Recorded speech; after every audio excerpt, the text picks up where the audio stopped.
Nouvelle invitée sur le studio TV de Droit de Cité, événement organisé par le mouvement associatif. On est avec François Millien. Bonjour. Bonjour.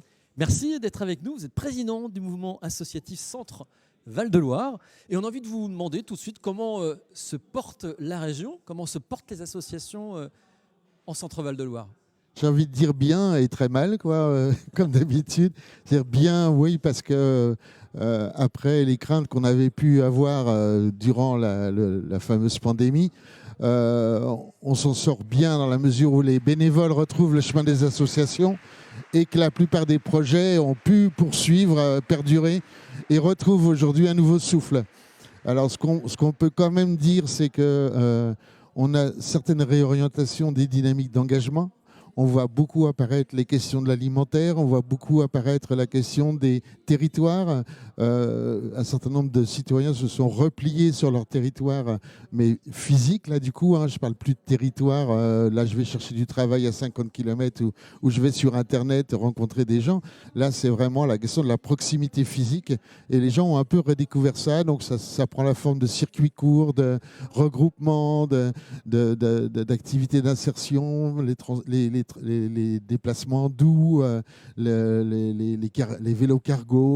Donc on voit apparaître tous ces phénomènes et se développer, s'épanouir. Donc ça fait chaud au cœur parce qu'on était un peu anxieux à l'idée de savoir comment on allait sortir de ce passage où les gens ont vraiment vécu des isolements. On a aussi, je ne vous le cache pas, des arrivées du bassin parisien. Vous savez que nous, on est une région carrefour. On a des voisins un peu encombrants, que ce soit les Pays de Loire à l'ouest ou la région parisienne au nord. Ce sont des territoires qui attirent, qui ne rendent pas souvent les populations.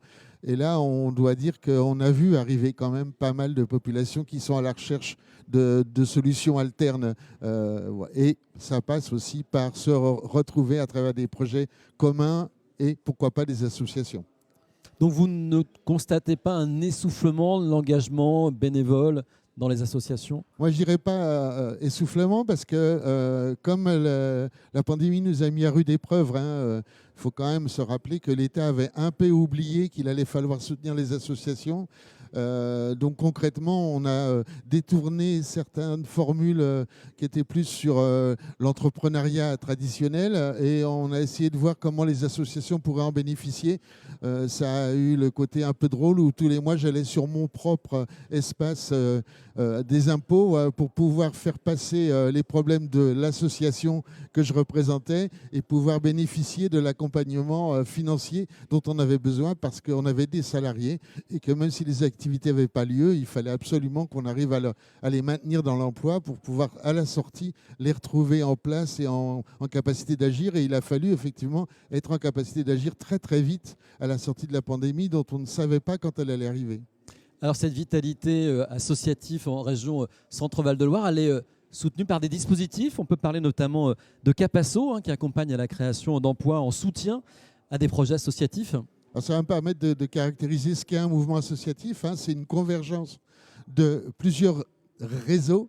Les réseaux associatifs étant souvent sur des thématiques. Alors on a l'éducation populaire, mais on a aussi le médico-social, on a aussi le sport, on a un certain nombre de réseaux comme ça. En Centre-Val de Loire, ce sont 7 réseaux qui se sont réunis. Et le Capasso a été un peu le format d'expérimentation. Comment on pouvait se coordonner et aller au-devant du politique pour essayer de valoriser ce qu'on pouvait faire dans la création d'emplois à partir de projets associatifs. Donc c'est un mixte, on va dire. D'un côté, on a l'aspect engagement, c'est-à-dire les bénévoles associatifs élisent un projet, essayent de définir les capacités qu'ils ont à financer un emploi et vont chercher l'autorité territoriale à travers ce format. Ce format, il est financé par la région, purement. On est la seule région en France à disposer de ce format. Ça fait la singularité de notre mouvement associatif et de notre région. On arrive à financer entre 30 et 50% d'un salaire, donc c'est quand même très important sur 3 ans. Et puis après, on peut avoir des renouvellements de reconduction, on va dire, avec un aspect dégressif pour permettre aussi à l'association de développer, d'aller rechercher des financements alternes pour arriver à la fin, on pourrait dire, du processus, d'avoir un autofinancement. Voilà. Ou de trouver d'autres partenaires financeurs. Donc ce format-là, il est très important parce que ça veut dire que quelque part, il a fallu que ces 7 têtes de réseau réfléchissent comment elles pouvaient co-animer ce dispositif. Et ça s'est caractérisé par la création de salariés qui, sur les territoires, accompagnent ces associations pour renseigner des formulaires, mais aussi pour bien identifier les nécessités pour pouvoir être éligibles. Et c'est tout un dialogue qui se fait avec les associations qui maintient les têtes de réseau aussi au contact de leurs associations adhérentes. Un dernier sujet sur l'actualité du mouvement associatif en région Centre-Val de Loire, c'est le projet de création d'un hub numérique. De quoi s'agit-il exactement? Alors le hub numérique, c'est quelque chose qui a inventé la technostructure, j'ai envie de dire.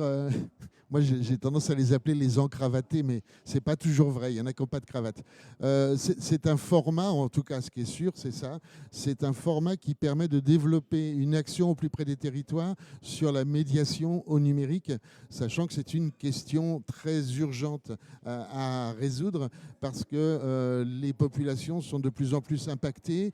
On voit des fractures apparaître qui sont des fractures de plus, j'ai envie de dire. Elles ne remplacent pas, elles ne recoupent pas d'autres fractures, mais en tout cas, elles viennent s'ajouter et on n'en a pas besoin. Et donc, l'objectif, c'est de définir sur des bassins de vie des coordinations entre les différents acteurs. On a beaucoup d'acteurs sur la médiation numérique. Toutes les populations ne sont pas informées de leur existence et ils n'ont pas toujours aussi eux-mêmes connaissance des autres acteurs qui coexistent sur le même territoire. Donc l'objectif, c'est de les réunir, après de les amener à interpeller la puissance publique et de motiver des financements qui puissent leur permettre d'aller encore plus loin dans leur capacité d'agir. Ceci dit, une fois qu'on est sur le bassin de vie, il faut que ça émerge en coordination au niveau du département et tout ça précipite au niveau régional pour alimenter une réflexion qui s'appelle la SCORAN. J'y serai demain. Et ce qui est intéressant chez nous, c'est que ça s'est construit d'abord en idée de consortium, c'est-à-dire que c'est un format qui est complètement souple et à la portée de tout le monde, entre la Ligue de l'enseignement et le CRIJ, qui sont 2 acteurs de territoire, qui sont vraiment des coordinations d'associations. C'est co-chapeauté par le mouvement associatif et le JPRESIA, qui est un acteur régional sur le numérique, qui accompagne aussi bien des collectivités territoriales, des entreprises, des acteurs de l'ESS.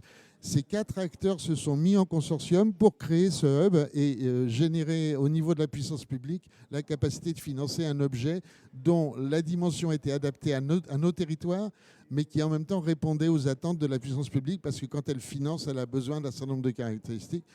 Ce travail a duré 2 ans et aujourd'hui, nous sommes dans le dur. Le hub existe. Maintenant, on va voir ce qu'il va produire. Merci beaucoup, François Mulien. Je rappelle que vous êtes président du mouvement associatif en région Centre-Val de Loire. Merci à vous.